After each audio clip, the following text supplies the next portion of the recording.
Okay, guys, so welcome back to the Randori Spotlight, ladies and gentlemen. I'm Professor Al, and this show is all about discipline growth and the people who are transforming their lives with Brazilian Jiu-Jitsu. So on this podcast, we spotlight the real stories of our students, the students that are actually here in our academy at Team Randori. We don't chase shortcuts, we build champions. This episode is proudly sponsored by A1 Grappling Supplements. These are our premium supplements designed for our grapplers who demand serious performance. Whether you're training Brazilian Jiu-Jitsu, wrestling, MMA, strength training, A1 Grappling provides high-quality formulas to support strength, recovery, endurance, and mobility so you can perform your best when you're on the mat. If you're serious about training, fuel your body with A1 Grappling Supplements, guys. Learn more at a1grappler.com and take your performance to the next level. So if you're doing jiu-jitsu, jump on and check it out. So guys, let's get to work.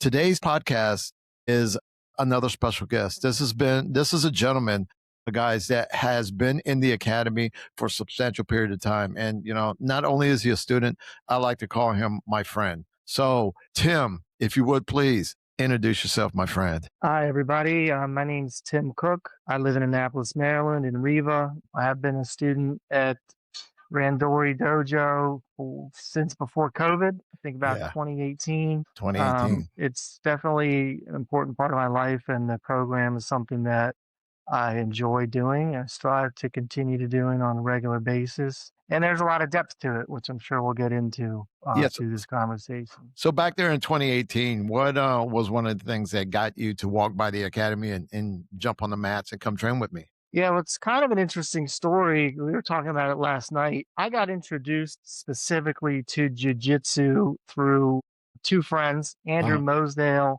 and Aaron Mank, who were some guys that I went to school with. Andrew and I, he's a second or third degree black belt in jiu-jitsu, a lifetime practitioner, and he and I wanted to meet up because he would come back to Annapolis to visit every now and again. And I said, Andrew, well, let's hang out, let's talk a little bit. And he said, well, the only way you'll see me is if you come to a seminar at the dojo. So I went and I found an old gi of mine because I had a gi that I had gotten from practicing Hapkido with Joe Shea and Marty Snyder. And goes way back. Back in the dinosaur days. So I had held on to my gi. I didn't really commit myself to Hapkido at that time. But I kept my gi, so I threw it on and I went up to Kojin Dojo to see Aaron Mank was there, Joe was there, and the director of Kojin saw my gi and we recognized each other. Well, I did the seminar with Andrew. I rolled with Joe for the first time. I had no idea what I was doing. But afterwards, I talked to Robert, and he's like, Tim, I remember the gi. He's like, we trained together with Joe. And I was like, I remember that. That's amazing. So we have this instant connection with the team. And then another seminar happened, and Aaron was there as well. I came back again. Did the seminar, and then afterwards, Aaron was like, Tim, you got to come. You like it, obviously, you got to get on the team. So I came out to one practice at the Westgate Road location with you guys, and then I was changing afterwards, and Aaron puts this piece of paper in front of me. I was like, what is this? He's like, this is your contract. I was like, I don't know, man. I'm not ready for a contract. Back in the day when we did the peer pressure sales tactics. So he said, he's like, you obviously want this, you need it. I agreed to the membership. And I started, and, I had a few early mentors, Coach Steve and Carlos. And their attitude was just like, look, Tim, you're going to get addicted to this stuff. And as I started going through it, my body started to change. My mental state started to change, and it was immediately noticeable. So what was one of the things that you noticed immediately about your mental state? Yeah, I think a variety of things, but first of all was the beginner mindset. I'm an older guy. I'm 51 now. I'm Yeah. pretty much an expert in everything that I do in my life. Not because I'm particularly good at it, but because I've done a lot of the same things for so long. At jujitsu, I had no idea what I was doing. It Yeah. was completely new. And because I was a beginner, I had to change my perspective and become a learning, patient student that listened, was humble and respectful and willing to take on and push my own boundaries. So at that point in time, I was around 40 Mhm. and it just was a total different place for me Yeah. mentally. Yeah. I mean, it is taxing. It is hard, but at the end of the day, you start to persevere from it and it helps you grow in other places throughout your life. So Well, I liked it. a lot of people thrive from that. They have that control in their lives and they're, like you just said, you're an expert at everything you do. And then it does become boring to be the expert once in a while. It's good to be the student, always trying to learn. So physically, how did you change physically? Well, there was a moment when I noticed that I was getting out of bed differently. I would wake up and did some sort of thing with my leg and my bed, and I was like, "That's weird. It sounded like a jujitsu move I just did to get Yeah. out of bed." And that was a striking moment. I have a career where I spend a lot of time at a desk. I've had multiple bouts of sciatica over the Mhm. years, a lot of lower back problems, and severe pain. So the hip escape and the ab work and the lower core strength that came from jujitsu very quickly started to heal me. Oh, okay. And that's one of the real driving factors as to why I realize that I will practice this for the rest of my life. Yeah, the benefit. Now I want to jump into another subject real quick. Like 2.5 weeks ago now, I think you got on the mat again after a substantial period of time and you just dove into a tournament. You just dove in. Yeah. So Yeah. tell me about that. I have been wanting to, well, I've done a couple tournaments as a white belt.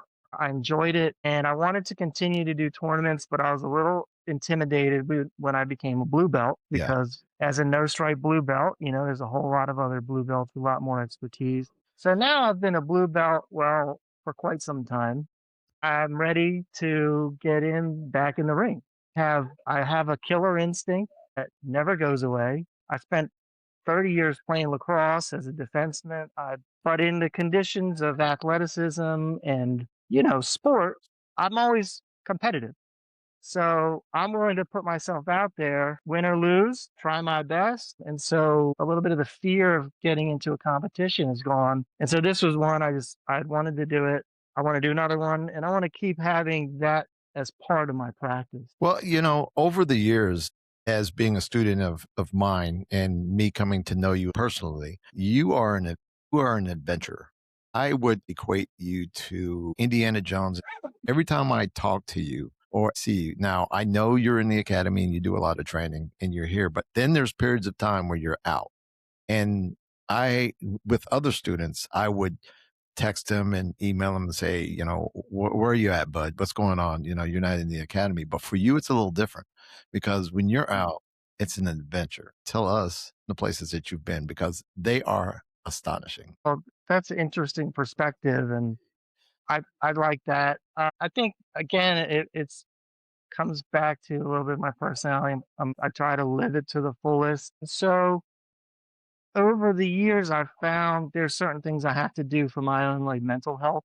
And part of that is being outdoors, love nature a lot. I do gardening and so forth. But specifically, we like to travel. We spend a fair amount of time in the Alps, in the Yeah. mountains. Most recently, we did a short tour across the Italian and Austrian Alps to go snowboarding.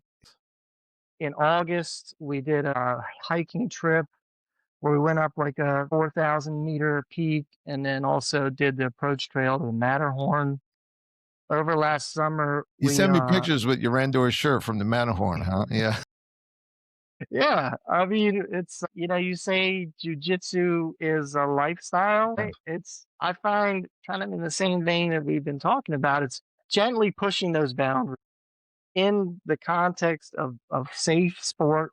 Safety awareness is key, but going out into the world and pushing the boundaries of what's possible as an individual. Yeah. Cause you're always, like I said, with other people, I would be concerned because, I text them, I email them, and but for you, I pretty much leave you alone because I don't see you for a week. And then the next thing you know, I see you from the Eagle's Nest in Garmisch. You're like all the way up. You're in the Alps. Yeah, I'm like, okay, so Tim yeah, is out on vacation, so I know where he's at. So it's pretty amazing just to have different people in the academy. But like I right. said, out of all the people in the academy, I would have to equate you to Indiana Jones. You are the adventure. I mean, every time I turn around, you have been thinking the last, how long have we known each other? Maybe about 8 years now, 9 years, Yeah, something it's like that. been eight You or have nine been years. you Yeah, have been all over the world, my friend. You've been all over the world. I mean, you've been yeah. places, We did a trip to Bolivia. yeah, Um, and it's funny. I kind of like my competition last weekend, right? yeah, I tried to climb a 6,000-meter glaciated peak in 6,000 meters. I went out there, and you know what? It kicked my butt, and I had to come back. And I tried.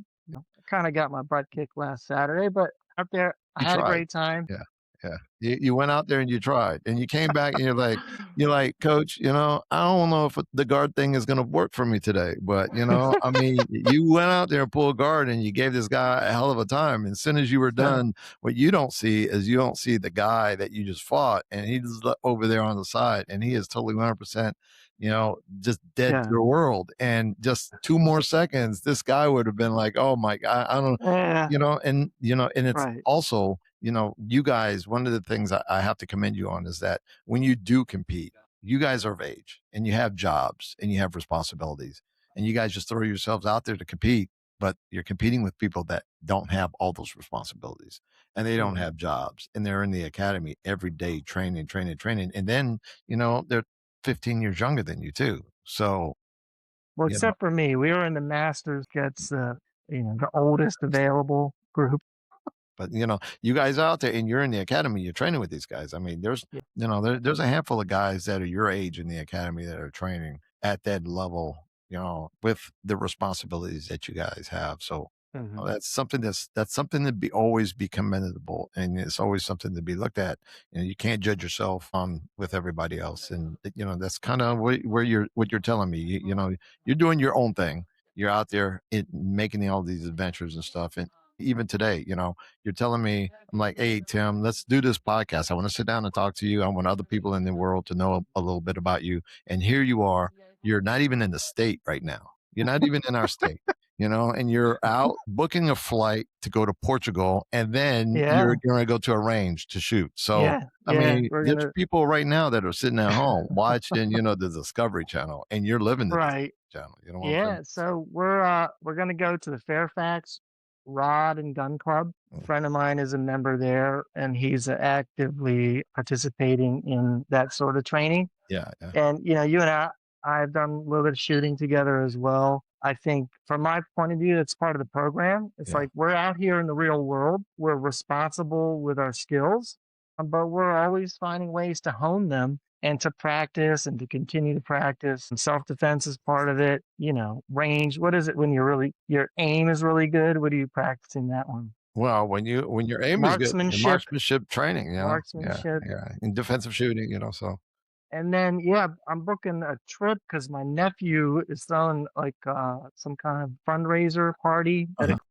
he wanted me to come out there and DJ That event. was another thing that I want to talk about today. Yeah, I want to talk about the DJing here. So let's leave jujitsu alone for just a second, and now I want you to Mhm. go back and I want you to talk to me about how did you start DJing? How did this start happening? I did started it in college. I went to a small private liberal arts school in Ohio called Kenyon College. I got sent out there on a lacrosse scholarship, and they had a radio station, and I was like, "Oh, this is cool. I can go down and learn about how to do broadcast Mhm. radio." So at the time, it was a big era for music. They were first coming out with hip hop. They were first coming out with techno house music. They were first coming out with vinyl DJ spinning and waxing and milking and all that. So I got my own show, and I did this kind of rock, hip hop, drum and bass show. And I started writing letters to music labels because it was a college station, so they would send you free records.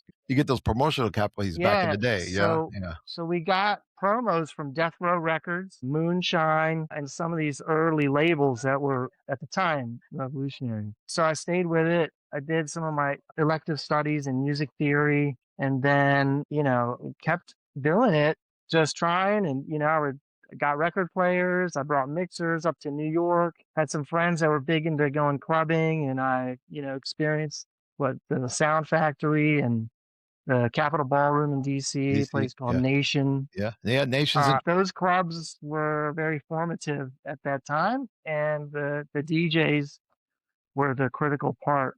Some of the early DJs were like Boy George and yeah. Scott Henry and Tiesto and Carl Cox and guys like that. And I just kind of fell in love with the lifestyle. So I learned how to promote and throw events. I ended up getting a job where I did a tour all over the United States in like 2002. I was DJing in Chicago, Milwaukee, LA, Dallas, on the beach at Daytona Beach during spring break. And then when I came back from that, I got into doing like big rave parties. people in the academy, they have no clue that you're all into this.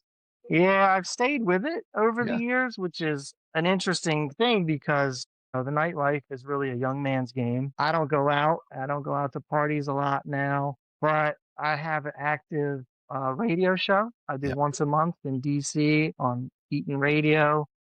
Tell us how we can get to It's that show. second Tuesday of every month, 7:30 is the live broadcast. The recordings are all posted on Mixcloud. Go to mixcloud.com, type in my name, DJ Tim Cook. You get like 20 shows that have all been recorded.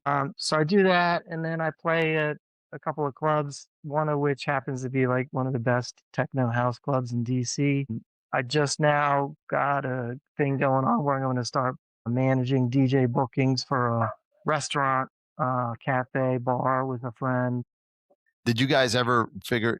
Are we able to tell everybody the bar and the restaurant? Yeah, Or so the so talk place is to. definitely opening. It's on U Street. It's called Techo Palma. It's right there. I don't know the address, but it's right in the neighborhood called Shaw. Mhm. It's kind of a upstairs, Yeah. jungle style tequila bar place.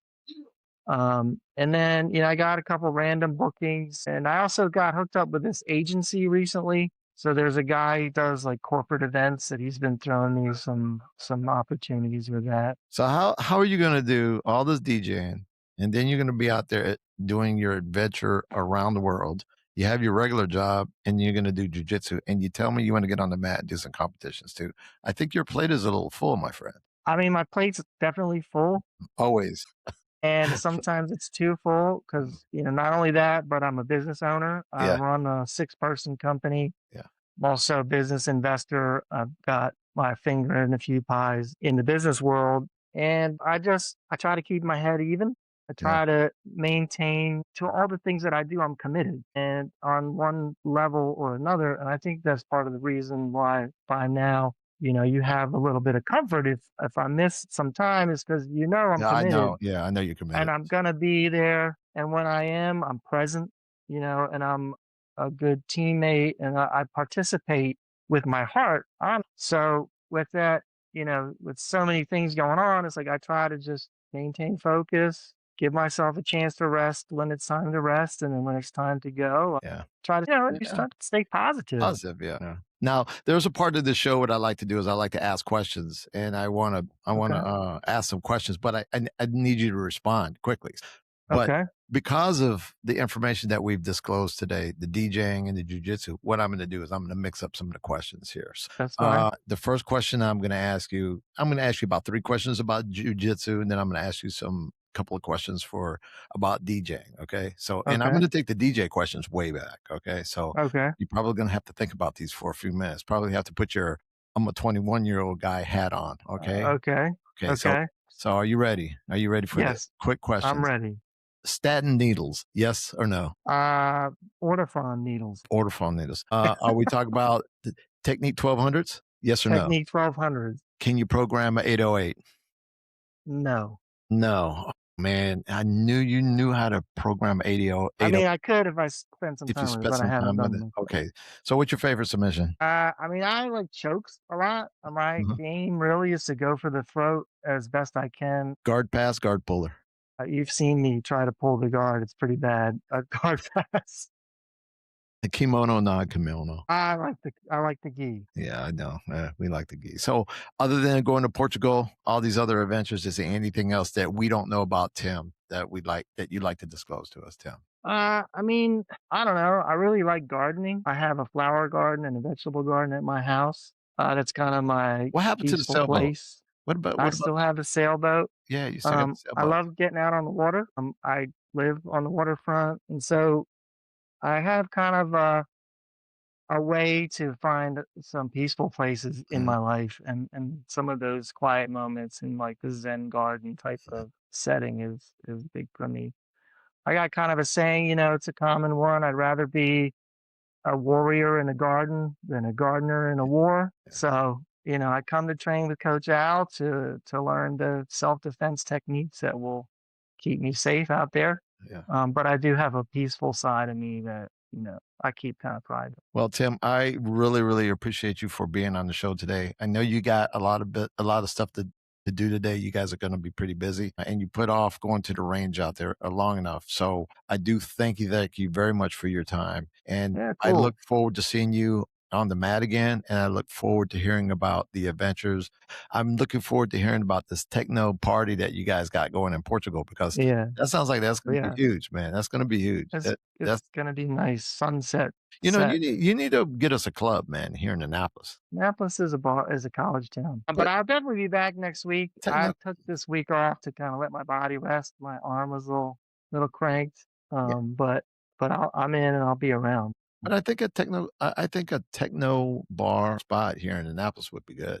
I don't know. Well, it's possible, I mean, but because there's no clubs here anymore. Back in the day, we yeah, used to have all the clubs in Baltimore. There's nothing here anymore. yeah. It's Annapolis is pretty quiet. I mean, we're even Baltimore. We're a town now that you have to go to almost like a bar to listen to music, right? Yeah, Yeah. What happened to yeah. that? How come all the DJ spot and techno places, how come they all died on the vine? What happened to that?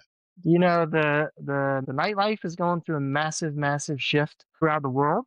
A lot of it has to do with changes in attitudes towards alcohol. Yeah. Alcohol consumption has dropped dramatically. Also has to do with the way people socialize. The phone has changed the way people socialize in a serious way. So now people consume music on their phones in the privacy of their own home a lot more. Uh-huh. Whereas if you ever wanted to meet somebody like if you wanted to meet a woman when we were growing up, you had to get out of the house. Those are serious changes that have happened in culture across the planet. So the bar scene has changed, things have kind of winded down. There's still some places to go, like for example, April 18th, there's a guy from South Africa named Black Coffee who did a performance in DC. They've shut down a whole city block on K Street. It's going to be thousands of people. It's sold out. So it's just a different way that people are doing things. It's going to be a massive, massive event. Well, I would ask sometimes you put some of that into our group, man, because, there's a lot of people out there in our academy that probably would be interested in Mhm. attending some of these spots, because you're embedded in this culture, you're embedded in this life, and you know more than everybody. So Mhm.